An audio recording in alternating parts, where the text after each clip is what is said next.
Vous avez peut-être remarqué que lorsque vous relâchez le volant après un virage, celui-ci revient automatiquement en position centrale. Vous serez étonné d'apprendre que ce retour du volant n'est pas obtenu par un mécanisme compliqué utilisant des ressorts ou des soupapes. Au contraire, les ingénieurs ont obtenu le mouvement de retour du volant uniquement en donnant aux roues avant un angle, appelé angle de chasse. Découvrons la physique intéressante derrière la façon dont le fait de donner un angle aux roues avant permet aux roues et au volant de revenir à leur position initiale.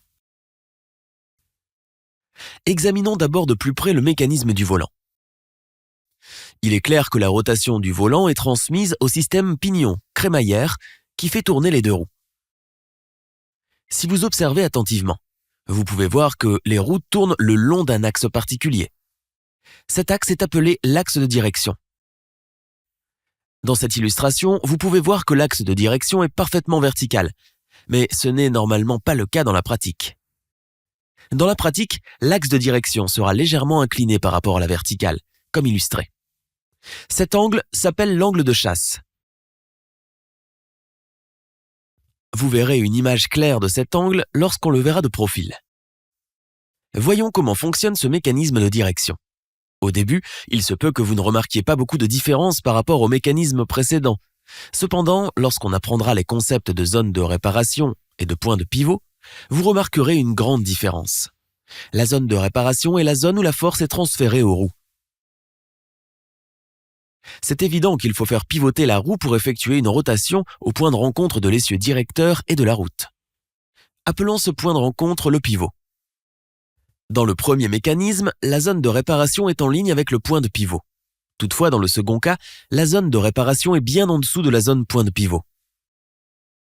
Pour comprendre l'effet de cette zone de réparation, étudions plus en détail les forces qui agissent sur les roues dans les virages. Supposons que votre voiture effectue un virage circulaire parfait sur un plan horizontal. Pour faire ce virage, la voiture a besoin d'une force centripète. Dans un virage à plat, cette force centripète devrait provenir des forces de frottement au niveau de la zone de réparation de la roue. Et ce fait est évident d'après cette image. Maintenant, analysons en détail ce que cette force de frottement fait aux roues avant. Pour la géométrie réelle du volant, nous avons vu que la zone de réparation se trouve derrière le point de rencontre de l'essieu directeur ou le point de pivot. Si vous ne tenez plus le volant alors que vous le tournez, l'effet de la force centripète sur les roues se fait sentir. Il produira un couple de rappel et les roues se réaligneront automatiquement au centre. Regardons aussi cela du dessus pour avoir une meilleure idée. Cependant, pour la géométrie initiale, avec un angle de chasse nul, il n'y aura pas de couple de rappel, puisque la force centripète passe par le point de pivot. Bref, en donnant un angle de chasse positif au mécanisme de direction, les ingénieurs ont pu atteindre le couple de rappel. Nous saluons les esprits brillants qui ont imaginé une idée aussi ingénieuse et qui ont évité d'avoir à recourir à un mécanisme complexe. Il ressort clairement de cette présentation l'importance cruciale de l'angle de chasse pour la stabilité en ligne droite d'un véhicule. L'angle de chasse n'est pas réglable sur les voitures modernes, mais si pendant l'opération d'alignement des roues, une variation est constatée, due à l'usure des pièces reliées, le problème doit être résolu.